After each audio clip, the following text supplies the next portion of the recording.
with this particular story that happened in 2017, but two people who worked for the UN, the UN as in the United Nations, a woman from Sweden and a man from America were killed in the Democratic Republic of Congo, and their killing was actually filmed. The people who killed them recorded it on video, and the funny thing about this whole situation is it was alleged that the people who killed them were an insurrectionist rebel group. But in the video of them being killed, the assassins are actually speaking a language called Lingala, which is the language that the military speaks. Because in these countries, certain tribes are in certain functions, and in the military it's primarily one tribe and they speak a certain language. So, people, and these two United Nations workers were actually there to investigate abuses by government military forces.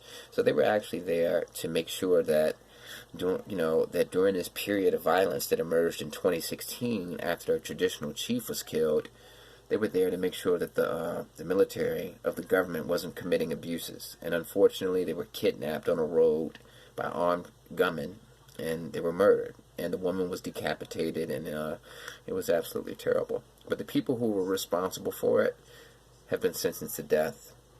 And, it was just a tragedy. All right. A United Nations inquiry found that 2 UN investigators were murdered by a group of Congolese fighters, likely members of a local armed group from the Central Democratic Republic of Congo. Michael Sharp, the man who died, was an American who was the coordinator of an independent sanctions monitoring group. And Zaida Catalan, a Swedish woman, they both were killed in central Congo on March 12, 2017, while carrying out investigations for a report to the UN Security Council. So basically what they were doing is, Michael Sharp ran a sanctions group. So they basically were going to monitor the military of the Democratic Republic of the Congo and determine and recommend if sanctions should be placed on the country for abuses by the military. So they were there to make sure that the military was acting in line with the Geneva Convention, which are the rules for warfare. The bodies of Sharp and Catalan were found in a shallow grave 2 weeks later. 2 weeks after they were kidnapped. UN Secretary of General Antonio Gutierrez set up an internal board of inquiry and gave an executive summary of the findings. A group of Congolese, likely militia members from the Kasai Central Province, was responsible, read the inquiry.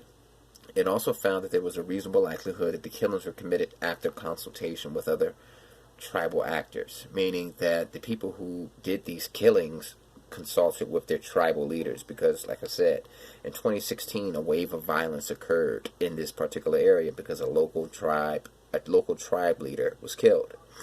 And these rebel groups, they love the chief. In African cultures, the chief is sacred. They had, people love their chief more than they love their president. The chief is like the most important person in their tribe.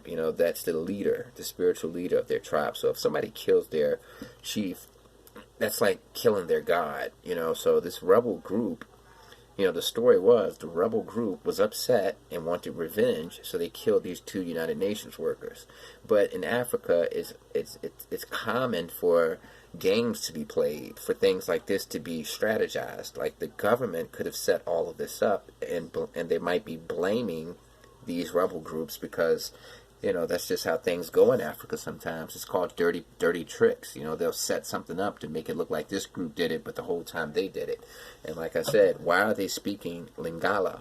The rebel groups don't know that language. That's a language. That language is primarily spoken by members of the military.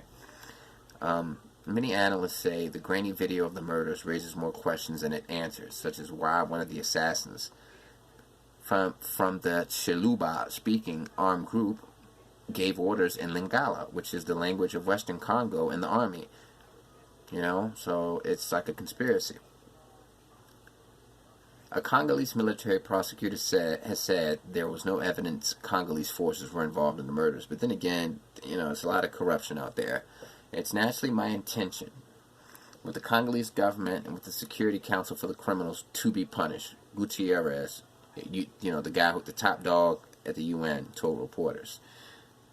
The remaining members of Sharp and Catalan's monitoring group recommended last month that the Security Council ask Gutierrez to establish an independent international investigation. The United States, Sweden, and human rights groups have also called for Gutierrez to establish a special investigation. We can't rely on the Democratic Republic of Congo government to find the killers, since the Congolese security forces may have been responsible for the killing, said Human Rights Watch UN Director Luis Chabonat.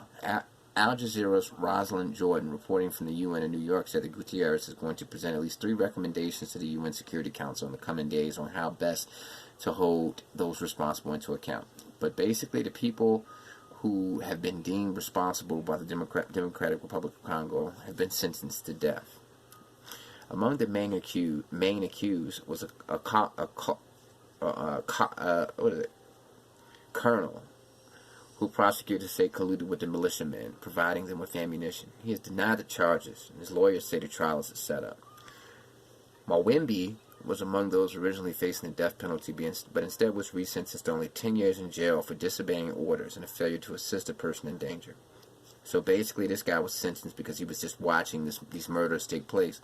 And actually, one of the and a militiaman, this guy who was actually a colonel in the Democratic Republic of Congo's military, actually help these so-called rebels find these people and kill these people by providing them with ammunition. So it just gives credence to the idea that maybe their government, the DR of Congo's government, set all this up and tried to blame it on these rebel groups.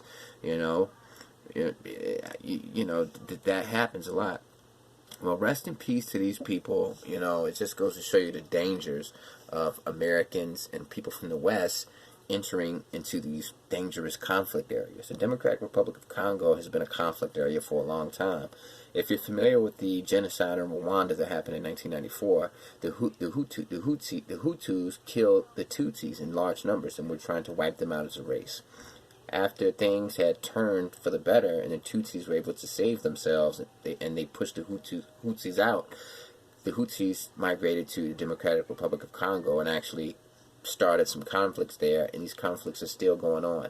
So the Democratic Republic of Congo is one of the most war-ridden places on earth, and I know that these two people had an admirable goal. They wanted to go there and they wanted to look out for human rights of the people of the Congo, but you can't go there. They were there by themselves with absolutely no security.